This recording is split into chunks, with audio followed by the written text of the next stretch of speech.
Halo, balik lagi sama Bang Timur. Di video kali ini, gue bakal bahas komik terbitan mandiri atau self-publish yang kualitasnya luar biasa banget. Karya salah satu komikus senior Indonesia. Kali ini, gue bakal ulas tentang komik Shadow Player atau pemain bayangan. Seperti biasa, gue akan ulas komik ini dari sisi profil komik, cerita, gambar dan teks, serta kesan keseluruhan. Ingat juga kalau ulasan ini murni pendapat gue ya, jadi kalian bisa setuju bisa enggak sama video ini. Oke, biar gue makin semangat bikin konten serupa, please comment, like, subscribe, dan share video ini ya. Yuk kita lihat profil komik ini. Komik full color dengan tebal 100 halaman ini diterbitin sendiri tahun 2020 oleh sang komikus M. Arif Rusanto di bawah bendera Arif Comics. Dia itu ilustrator di balik komik Bujang Anom dari Jagoan Comics sampai seri Volt dari Skylar Comics. Jadi portfolionya nggak main-main nih. Di komik ini, baik gambar maupun cerita dipegang sama Mas Arif. Komik berukuran A5 ini dicetak di atas art paper dan dijilid dengan hardcover dengan tali pembatas buku walaupun tanpa tulisan apapun di punggung bukunya nih. Komik yang didapetin dengan sistem pre-order atau PO ini punya 3 varian cover saat pemesanan.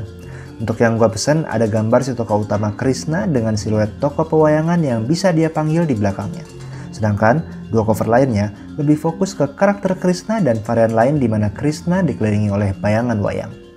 Walaupun tipografi judul dan kontras pada covernya kurang menonjolkan judulnya ya, tapi judul Shadow Player ini sebenarnya dituliskan dengan keren banget. BTW, komik ini juga ditandatangani langsung oleh komikusnya yang ngegambar langsung dengan spidol karakter Krishna di setiap bukunya. Di bagian belakang kita juga bisa lihat nih coret-coretan 2 halaman behind the scene desain karakter yang muncul di komik ini.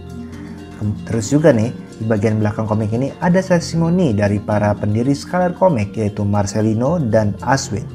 Ada juga kontak Mas Arif untuk pembelian komiknya dan juga kontaknya akan gua share di description ini ya. Jadi secara visual nih, bentuk komik ini menarik banget dan didominasi oleh warna hitam dan rasanya cukup kuat dari sisi penjilitannya. Yuk kita lanjut bahas ceritanya. Komik ini ngebagi penceritaannya dalam 3 bagian, tapi langsung dimulai dengan aksi Krishna, tokoh utama kita melawan monster raksasa yang mengamuk di kota. Krishna punya kekuatan untuk buka portal wayang dan manggil 3 jagoan pewayangan beserta senjatanya untuk bertarung. Uniknya, dia pun bisa ngendaliin bayangan itu layaknya video game. Komik ini bisa dibilang ada origin story dari Krishna dan kemampuan Shadow Player-nya, tapi diceritain secara unik.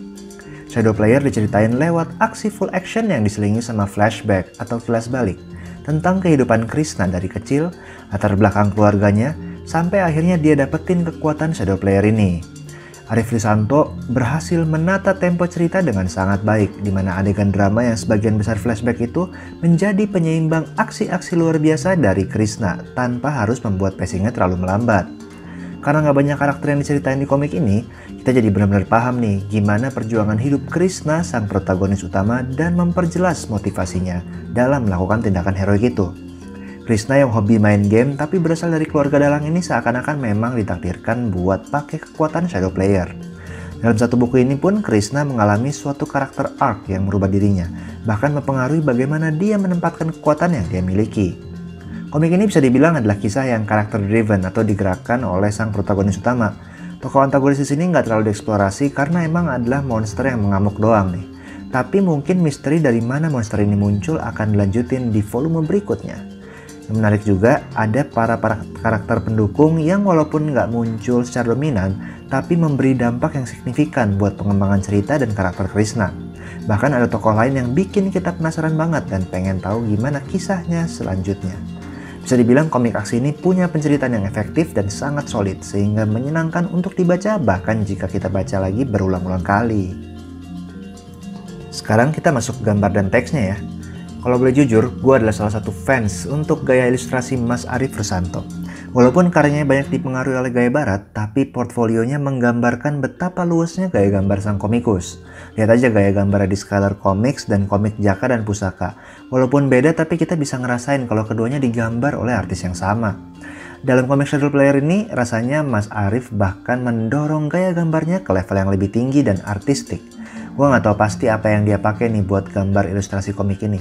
Tapi kelihatan kayak semacam cat air atau mungkin spidol warna yang dipadukan dengan teknik kuas. Buat kalian yang tahu mungkin bisa tulis di kolom komentar di bawah ya. Tapi yang jelas Mas Arif memberikan salah satu gaya gambar paling unik di komik Indonesia yang gue pernah lihat sejauh ini. Didukung dengan pemilihan warnanya yang terang dan vibrant banget, bikin setiap panelnya jadi sangat mukau.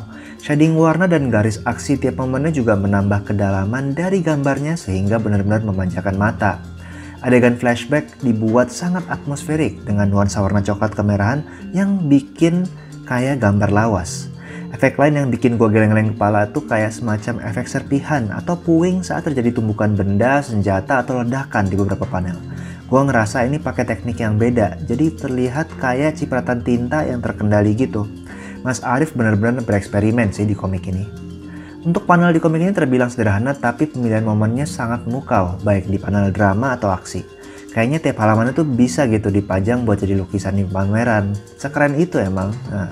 Gue juga terpukau nih dengan detail penggambaran gambar latar dan set perkotaan di tengah pertarungan sengit Krishna. Itu gue yakin ya, gambarnya butuh waktu lama dan ketelitian ekstra karena kita sampai bisa lihat nih hal-hal kecil di gambar itu. Salut banget sih gue. Desain karakter Krishna sendiri cukup menarik dan rasanya konsepnya realistis ya, jadi bukan tipe superhero yang pakai kostum aneh-aneh gitu. Buat siluet wayangnya memberikan detail yang cukup untuk bisa kita bedain antar tokoh yang dipanggil dari portal pewayangannya. Nah, ngomong-ngomong si portal ini nih, keren banget sih efek gunungan dan simbol-simbol yang dipakai buat kontrol wayangnya. Kalau gue perhatiin lagi ya, komik ini lebih banyak menampilkan proporsi gambar dibandingkan teksnya. Komik ini juga didominasi oleh monolog Krishna, sang protagonis, serta teks naratif yang menceritakan kisahnya di masa lalu.